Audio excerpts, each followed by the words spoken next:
Want to grow your business fast? Want to know what is the easiest, the fastest, and the most efficient way of growing a business and growing your results? Well, stick around because in this episode of the Automated Millionaire video/podcast, that is the topic that we'll be talking about. Hi, I'm Mikael Pitzner, and I help small and medium-sized businesses, and I help the business owners and the teams make a better business. What is better business? Well, it is making more money and ideally doing such with speed, and also doing it easier and more fluidly and more efficiently so that it actually can afford you the lifestyle that you wanted when you started out as an entrepreneur. And actually maybe even if this is on your plate or on your wish list, that you can actually remove yourself from the equation of daily operation and become much more that of a true business owner. What is a true business owner? Well, a true business owner is one who owns a business, but is not necessarily the necessary part of getting the right results, that you are not necessarily the part that has to be in the business for the daily operations. In this episode here, we'll be talking about growing your business, and this marks the first episode in our new series where we'll be looking about the topic area about pricing and how we are setting those and how it influences our business. It aligns itself very much with a previous series of episodes that we did, our second series, which was about the mistakes business owners make. And the reason being is that I have realized with all the businesses that I've met and have helped and so on, most of them, they make a lot of mistakes in this topic area of setting pricing and negotiating and discounting and so on. So the next couple of episodes, or next more than a couple of episodes, will be all about those areas within the topic area of pricing and discounting. I think you'll find it extremely valuable. I think you'll find it such that you better come back for every single one, because all of these things are things that you can go and check for your business and maybe make implementation that honestly has an effect overnight. So let's talk about this episode here, the first one. We are talking about what is the fastest way to grow your business. As business owners, we typically always want to grow the business. Why wouldn't we? I mean, we have ambition, and why wouldn't we want to grow and make more jobs available and make more money and be able to do more and have more and be more? So it is naturally we want to grow. I think also most entrepreneurs, they have that urge inside of them, that they have this, shall we say, this characteristic in them that, if we're not growing, we're basically dying. If we're not growing, it's not just stagnating. If we're stagnating, we're deteriorating, we're kind of dying. We're wasting time and we're wasting our potential. So we have the urge to grow. So let's look at how do we grow a business? Well, there's several ways, right? We can go and sell more. So that is, maybe we'll, do more ads. So we do a lot more marketing in order to get more leads and get more sales in, and get more traffic and more connections and more the word out there about our products or services and so on. So that's one way. The downside of growing it that way is it's probably one of the most difficult, right? It requires, well, if we're talking about marketing, now you've got to figure out how to market it well, how to get a good investment return on your investment into the marketing. And you've got to know how to do it, and you've got to set it up, and either you're gonna learn Facebook or LinkedIn or Google Ads or some other thing, or you're gonna hire somebody. So it's a little bit filled with challenges there. The other part is that at the end of the day, you have the leads coming in, or you have now that they know your product and so on, but either it's buying straight away, or do you need to have a good sales team? And have a good sales team, while you may need a good script, or you may need, to have a good training for the sales team, or maybe you're the salesperson. I mean, a lot of business owners, the CEO, the business owner, well, is actually the biggest advocate for the business and the products or the services offered in that business, and is oftentimes the best ambassador for the business. But your capacity is maybe stretched thin between running the business, running the employees, and overseeing everything and the finances and keeping all of it afloat and working, that maybe you can't do all the sales yourself, or maybe you shouldn't. in fact. There's a topic for a whole other discussion, but you probably shouldn't. I'd like you to be probably the best advocate for the business, because I doubt anybody's going to have that same just for the same burning fire for the business of love. And it's probably your baby. For the most cases of all the business owners I've helped, and I've helped a lot, it's their baby, right? They have such sentiment for it. And so what I'm trying to do is I want to make sure that baby grows. I want to make sure that baby gets really healthy. And I want to make sure that this baby becomes everything that you wanted, so that you can have everything you wanted. Not just the money and the lifestyle and so on, but for everything that you really were seeking, whether it's like this sense of freedom, that's an important one for me for sure. Or if it's that sense of, you know what, I can do something extraordinary for, not just for me, but for my family, for my spouse and my children, maybe for their families, my spouse's family and so on. And, I think, again, for me, that's an important one, and maybe it is for you too.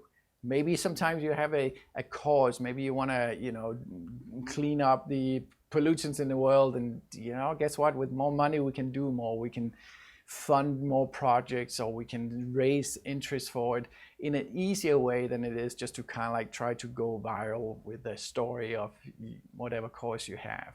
So sometimes we are driven by something like that. So we want to get that growth. So we can sell more. Now we can also hope to sell more items, so more service hours or more products to one and same customer. So now we are adding, basically the average sale or the amount of total sale for a client. We could talk about the lifelong value of a client and how that influences your sales overall. So that's another way of doing. We can look for the tactics of how can I jumpstart my sales, how can I jumpstart my growth. And that maybe like you're thinking, well, okay, here's what I'm selling. And you might be beginning to think about, well, who buys what I'm selling at a volume? Could I maybe go and knock on some doors and maybe acquire connections and contracts and sales to interest groups or people or businesses or whatever it may be, who are buying whatever I'm selling at volume. Like when I grew the limousine service business, a large part of my big growth that I had in my first year, if you don't know the story, I grew it my first year of ownership about 3.5 times the previous owner's sales. I grew that by 3.5 times in just 1 year, my first year of its ownership. And a large part of it came from the fact that I said to myself, well, I know that there was a corporate limousine service business, and a lot of the clients were also the cruise lines. So not necessarily the cruise lines themselves, but the people who are attending cruise lines, the guests for the cruise lines. And so a lot of these guests, they were handled by incoming bureaus, and I guess they sold packages to bureaus. And in this case, actually, a lot of American tourists would be coming over. So I suspect they sold it to travel agencies and so on all over the United States and so on, or to conglomerate that took care of that market. And so I was thinking, well, we do have some clients within that industry. We do have some business in there, but I suspect that we could get a lot more because that market is kind of big in Denmark. Copenhagen is a very large port for cruise destinations, either as a starting port or as a finishing port, or maybe just a port in between. But it's a lot of guests coming through the city of Copenhagen. It's a beautiful place, so I don't blame them. And it fits that you go and visit Denmark, Sweden, Norway, or maybe you take over into St. Petersburg and so on. So there's some beautiful routes there. And so the cruise lines are very popular there and so on. And I said, well, I want to grow my business. I know that this agency are handling a lot of incoming bureaus or a lot of incoming traffic that goes to these cruise ships. So I went and smoothed and wined and dined these agencies, and I gained a lot of business from them. And that grew my bulk and my volume of business dramatically within the first year. And all that was different was just that, well, nobody had done it before. So, it just, by merely trying and merely, keeping really keen on it, They saw that, hey, I'm serious and I have a good product, I have a good service, and we already had good reputation and so on, so that we would get a lot of their business. We can also look for collaborators, so maybe there's partnerships we can do and so on. But that's all about, how do we grow sales? We will probably talk about that in greater detail.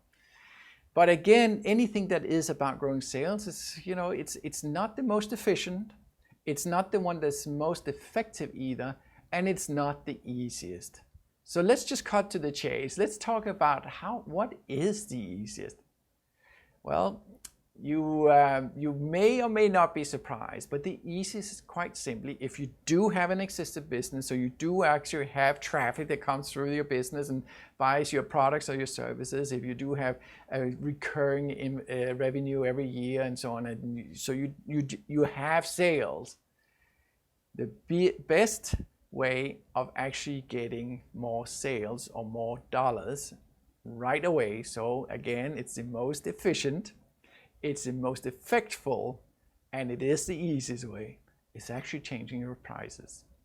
So just changing your prices, in this case we're talking about increasing your prices, and instantly you have more dollars of sales for the same volume. You are selling at a higher dollar rate, you get more revenues in, more sales in, and it's most effective also because by just raising your price, you didn't change any parameters other than that. So in other words, it doesn't cost you more to deliver whatever it is you're delivering, and now at a higher rate. It doesn't cost you any bit more to charge more. All you need to do is maybe change some rates, maybe change some price lists and so on, and maybe letting the customers and clients know about, hey, these are new rates and so on. That's really all you need to do. So it is the fastest. It basically just takes a decision, implement it, and it's done. It's the most effective because, like I said, if we're growing the business, well, for every dollar sold, we probably have more materials, certainly if it's a product, or we have more labor involved if it's a service, or we might have both. So for most other ways of growing, you will see increases also in certainly your cost of goods sold, right? When you're growing even further, then eventually you might have to have more people in administration, maybe you outgrow your facilities or something, and then soon enough, yes, now you have a bump in your overheads also, and so now you have a change in your cost of goods sold and in your overheads, right? So now all of those expenses, of course, make it less effective to grow rather than just a price change. Wait a minute, Mikael, wait a minute. I hear you saying, Mikael, I can't change my rates. I'm gonna be killed. My competition is so fierce and so on. Now, we will talk tomorrow. We're gonna talk about how to overcome those so you can make a price change, so you can get a premium. Are there certain industries that can't do it? Yes, there are, but then there are other ways that they can actually still get a price increase or still get more money in, which at the end of the day gives you more sales, meaning the growth, and also more net bottom, right? So let me just reiterate, by increasing your price, all other things being equal, you're making more sales, so you grew the business, at least on the number side. You have no additional cost really involved in doing so. So pretty much your entire increase of price trickles way down in all your accounting system and lands in your net bottom line. So let's look at an example here. Let's just talk about it and think about it easy numbers. So if you have, let's say you're a big company, you have $100 million of sale. And let's say that your net profits currently is about 5%. So you have sales, yearly sales of 100 million. You have a net result profits of 5% of that. So you are making $5 million. I would like you to make it that a little bit more, but let's say that's your current situation. Now, if you increase your price by a mere 1%, which I believe that most of you would reckon that we can get away with changing your price increasing them by 1%. I would say like 95% of most businesses I can think of, they can probably get that, without any real trouble happening. And what I mean by trouble, I mean attrition. I mean, sometimes we raise the price and we might fear, and that's probably the typical fear that we have, that people will go for something else. They'll go to our competitors, we'll lose the customer, we'll lose the sales. But I believe that by far the greater majority of all companies and businesses can easily get away with raising 1%. Now, for a $100 million sales a year company, that spells into, a nice $1 million extra. So now you have $101 million in sales. There are no changes in your cost of making it all happen. You used to have $5 million in net profit, and now you have the $5 million plus the $1 million that you increased with, so you have a $6 million net profit. Now that's an increase from 5 to 6, so an increase of the $1 million. That's a net increase in your profits of 20%. So 20% increase in your net profits by a mere increase of 1% in your prices. Now you may say, well, okay, I don't have a $100 million business, and by far most of the clients that I serve, they are not quite at that ballpark area. Most of them are in a much smaller region. But let's say you're a $10 million company. Well, it's still the same numbers. It's still a 20% increase. It's, you're increasing by $100,000 in that case, and you're increasing your net bottom by $100,000. You had now, instead of 5 million, you had 500,000. You're increasing it now by 100,000, and now you have 600,000. Still net 20% increase in your net profits. It's the easiest, like I keep saying, it's the easiest because all it takes is a decision and an implementation, pretty much. You may have to, inform your customers and clients and so on about the price change and so on. But for the most part, a lot of it is part of our natural, adjustment for the year, something that we are increasing prices. It is the fastest also because, hey, you just implement it and it takes effect from the very first sale thereafter. And it takes effect of pretty much all the sales thereafter. So let's assume you make the increase and it goes for everybody. Now, granted, when I did my increases in limousine service and so on, there might be certain negotiations that I would have to enter, and some got a better deal than others, and typically because it was warranted, typically because it came with a bigger volume and so on and so on. But then, and we'll talk about that subsequently, we'll talk about, well, this is just 1% we're talking about right now. So for my case with the limousine service, well, I increased it a lot more than a 1%. We'll talk about that, like I said, in future episode. It is the most effective because, like I said, you increase that, you didn't have more cost and so on, so it really pretty much trickles down all the way to the net bottom line. I hope this serves you well, and I hope that it might spur you on to really look at your pricing. You may be looking at, well, when did you last have a price increase? And could you maybe make a price increase now? A lot of companies, a lot of business owners and so on, they think, well, I cannot do it until next year. I can't do it until, January 1st, or I cannot do it until April 1st, or whatever the case may be. You may be bound by some current contracts that you cannot change the price until the contract renews and so on, or whatever the case be. But for the most part, the general majority of businesses that I meet, they can pretty much do when they want to. Now, we're going to talk about later on, okay, is it feasible, can we do it, and so on. But for the majority of all companies that I meet, they can absolutely do it. In fact, most of them haven't touched a price list in years, which makes it even more so that you can do it. We will talk about, in future episode, we'll talk about, well, how do we implement it and how do we get away with it so that our clients and customers don't get all upset with us. But for now, like I said, I hope that this will at least make you realize that, you can run like crazy to do more sales, and I still kind of think that we should do that on top of everything else. But the easiest, fastest, and most efficient way is simply just adjusting your prices. And most business owners are fearful of it. And I would say, I respect that. I'm not doing it lightly. I always do it with some concern about, okay, what would it mean? Maybe you can do, a little test where we say a group of people change in and see what kind of feedback we get and so on. And invariably you'll find that it's very little reaction of a negative side that really comes from it, depending on your situation. But again, just to reiterate and underline this fact, for the most part of all companies that I met, they can easily do it and easily get away with it, and their business changes overnight, especially if you're struggling. Now, the less net profits you have now, the more your profits go up, your net profits go up by a change even of 1%.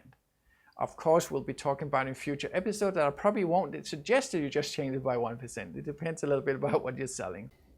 But like I said, this episode here is the first in the series of all these talks that we're going to have about pricing and about price setting and about customers and about how we're going to do the sales of those and so on. And also about how we're discounting and negotiating and so on. So we'll have a lot more episodes. And so in the light of your time here, I want to be respectful. We're going to wrap this up. I hope that until tomorrow, when we're going to continue the episodes, you will think hard and clear about, okay, what's your current prices now and what should you possibly contemplate of increasing it by and by when, and how would you go about doing it. I also want you to think about, like, when was the last price increase that you did, and I want you to pull out your profit and loss statement so you can have a good idea about, well, what is it now, what is your current level of sales, and then what would it mean if you increased it by X amount of percentage in your pricing. We'll talk more about these topics tomorrow, and I hope that you'll come back. Again, I think this particular episode is the first in all our current 43, 44 episodes here of the Automated Millionaire video/podcast. That is probably the one that you can take straight away and implement and get real cash results. It's if you're not doing this, it better be because you just did it. It better be because you have just made a somewhat substantial price increase, and maybe that's not the time to do another one now. Okay, so that's pretty much the only one. And there might be a few industries where I would say, okay, there you cannot make a price change, but there are other things, and we'll talk about that in the futures. Please, by all means, share this episode with anybody who is a business owner, because I know a lot of business owners, in fact, most of the ones I meet, they go wrong when it comes to the price setting and price structuring and all of that, and it has the biggest impact probably of your business. So at the end of the day, this is an important topic, and I wish for you to share it with as many people as possible so we can help as many business owners as possible and create better businesses, because the ripple effects are so grand. This was Mikael Pitzner signing off. I hope I see you in tomorrow's episode, where we will continue this discussion on pricing and price structures. Thank you.